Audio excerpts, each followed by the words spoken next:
Muhammad Al-Farizi Baskara Yuda Subari dan rekan Heru saya Permata, Pendidikan Ekonomi Fakultas Ekonomi dan Bisnis Universitas Nusantara PGRI Kediri.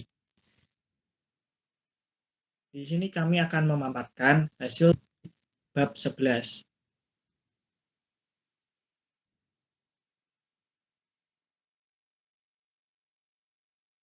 Saat ini sangat beragam. Banyak peristiwa dunia terjadi dalam suatu kurun waktu yang bersamaan, seperti peperangan, penggantian kekuasaan, hawa dingin, angin topan, dan lain-lain.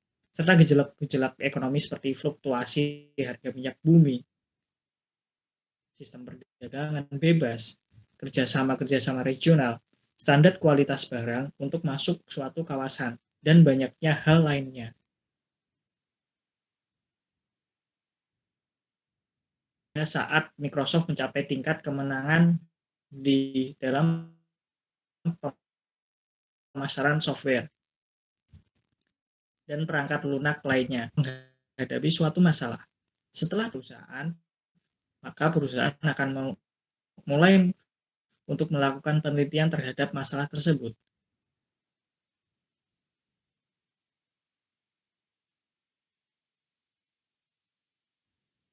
Perusahaan dapat mengetahui dampak-dampak yang akan terjadi terhadap bisnis perusahaan, khususnya pada pemasaran digital. Pada suatu perusahaan, penelitian pemasaran dapat dilakukan atau tidak dilakukan jika perusahaan tidak melakukan penelitian ini, dan ternyata tindakan yang dipilih perusahaan berdampak buruk bagi perusahaan, maka perusahaan akan menerima kerugian yang lebih besar. Ternyata hasil dari penelitian menunjukkan bahwa langkah-langkah perusahaan akan menimbulkan kerugian besar, maka besaran kerugian tersebut dapat dihindari. Pemasaran digital.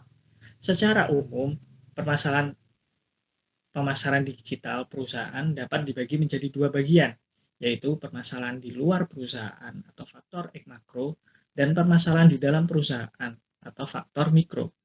Permasalahan politik, ekonomi, sosial, budaya, dan beragam dinamika dunia terkait dunia digital terjadi di luar kuasa perusahaan.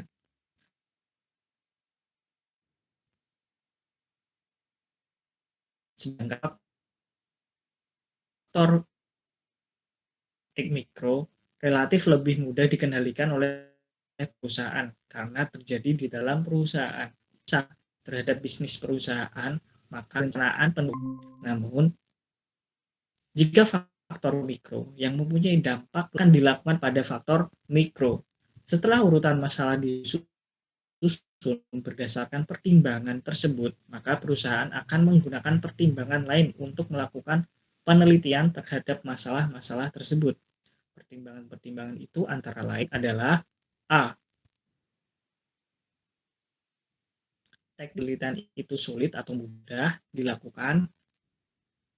Apakah penelitian itu memerlukan SDM dan waktu yang lama atau tidak, dan apakah dapat dilakukan sendiri atau harus menggunakan pihak ketiga. Yang B, besaran biaya harus dikeluarkan perusahaan untuk melakukan penelitian terhadap suatu masalah terhadap anggaran yang tersedia. Adapun tujuan penelitian pemasaran, di dalam merancang tujuan penelitian pemasaran, terdapat beberapa hal yang menjadi koridor atau batasan ruang. Koridor itu menjadi garis besar pedoman atau panduan agar arah tujuan penelitian ini tidak menyimpang. Batasan-batasan itu memberikan pedoman bagi penelitian dalam membuat tujuan penelitian pemasaran, agar tujuan penelitian ini tidak melewati batas ruang tersebut.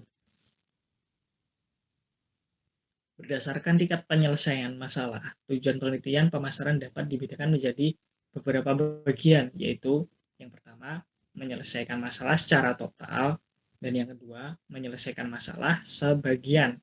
Tujuan penelitian pemasaran digital sebaiknya harus dapat diukur secara kuantitatif.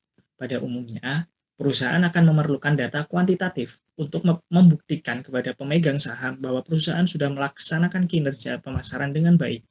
Beberapa contoh tujuan penelitian yang dapat diukur secara kuantitatif antara lain adalah mengukur volume penjualan produk melalui media sosial. Hasil penelitian pemasaran ini akan berbentuk satuan volume penjualan, misalnya 100 ton, 750 pak, 345 pasang, dan lain sebagainya. Sedangkan contoh tujuan penelitian pemasaran kualitatif antara lain adalah tingkat kepuasan konsumen berdasarkan berupa sangat puas, cukup puas, dan tidak puas. Ketiga hasil kualitatif tersebut hanya menunjukkan bahwa konsumen sangat puas, tidak memberikan gambaran lebih teliti terhadap suatu pembanding tertentu.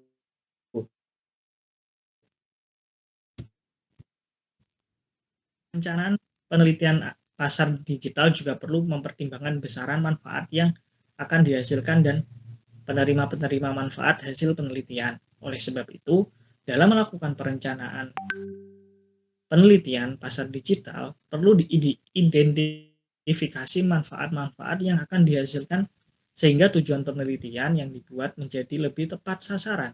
Suatu manfaat penting bagi sebuah perusahaan bisnis adalah keuntungan finansial yang akan diperoleh dari penelitian pasar digital ini.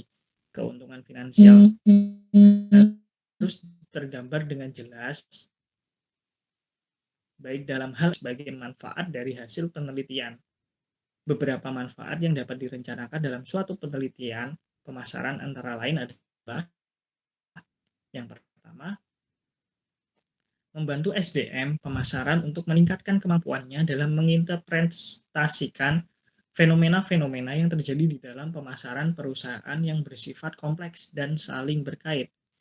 Yang kedua, mempermudah dalam mencapai tujuan pemasaran yang diharapkan. Yang ketiga, sebagai pemberi rekomendasi pemasaran. Yang keempat, sebagai alat perencanaan untuk melakukan kegiatan pemasaran selanjutnya. Adapun yang kelima, sebagai alat atau bahan dalam pengambilan keputusan pemasaran. Yang keenam, membantu pemecahan masalah pemasaran sehari-hari untuk pengembangan pemasaran maupun meningkatkan pendapatan. Adapun yang ketujuh dan lain sebagainya.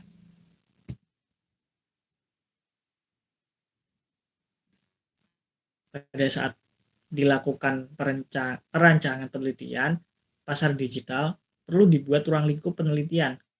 Ruang lingkup penelitian memberikan suatu ruang tertentu pada kegiatan penelitian.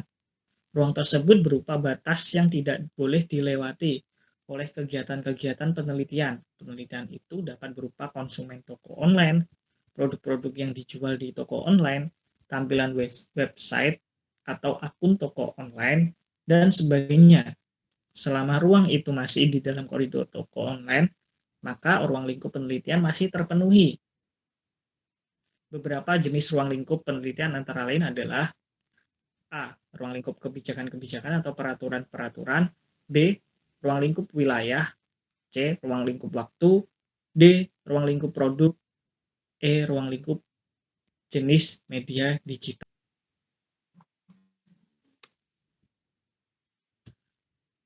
Baik, untuk yang selanjutnya akan disampaikan oleh rekan saya, Citra Intan. Setelah menjelaskan tentang ruang lingkup penelitian, saya akan menjelaskan tentang objek penelitian. Nah, objek penelitian pemasaran digital dapat beraneka ragam. Pada umumnya, objek penelitian pemasaran digital adalah manusia sebagai konsumen. Objek ini menjadi sangat penting karena keputusan pembelian ada di tangan mereka. Kesukaan, ketidaksukaan, kebutuhan, ketidakbutuhan, dan berbagai faktor yang berpengaruh pada keputusan pembelian ada di tangan konsumen. Oleh sebab itu, banyak penelitian pemasaran digital mempunyai responden. Objek-objek penelitian pemasaran digital harus mempunyai kriteria tertentu. Kriteria yang tidak jelas atau bias akan menurunkan tingkat validitas data dan hasil. Kriteria tertentu itu itu sangat membantu di dalam menghasilkan tingkat validitas data dan hasil penelitian. Ada populasi dan ada sampel. Nah, sampel juga harus mempertimbangkan kemampuan tim survei untuk mencari dan menemukan sampel itu. Kan waktu lebih lama untuk ditemukan sehingga waktu penelitian juga akan semakin lama.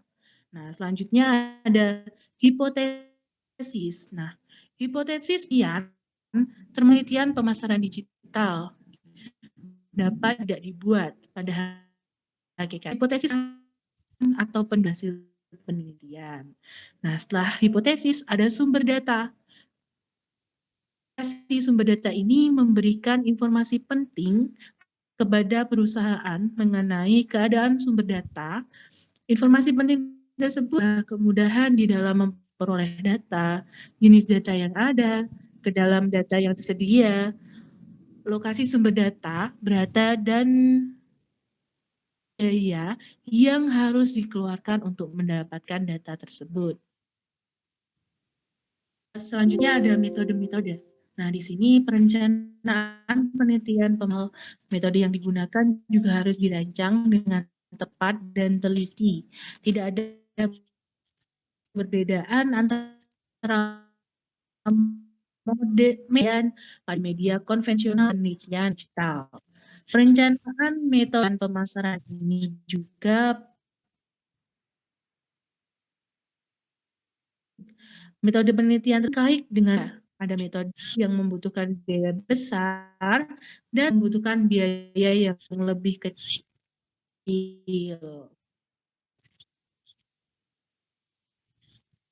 Selanjutnya ada perencanaan strategi perusahaan yang berubah.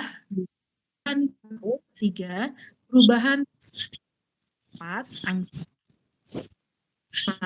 rencana kegiatan tahunan. Tentang masalah yang dihadapi dalam perencanaan, selanjutnya ada langkah penyusunan rencana pemasaran digital. Ajukan proposal kegiatan penelitian kepada perusahaan. 2, kajian program penelitian. 3, penyusunan rincian koordinasi antar diri. Nah, tentang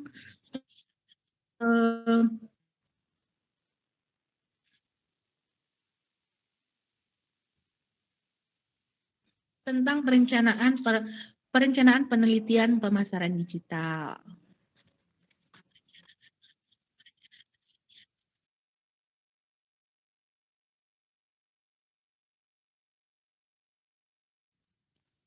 Baik, sekian hasil dari pemaparan resume kami terkait materi dari perencanaan penelitian digital. Kurang lebihnya kami mohon maaf.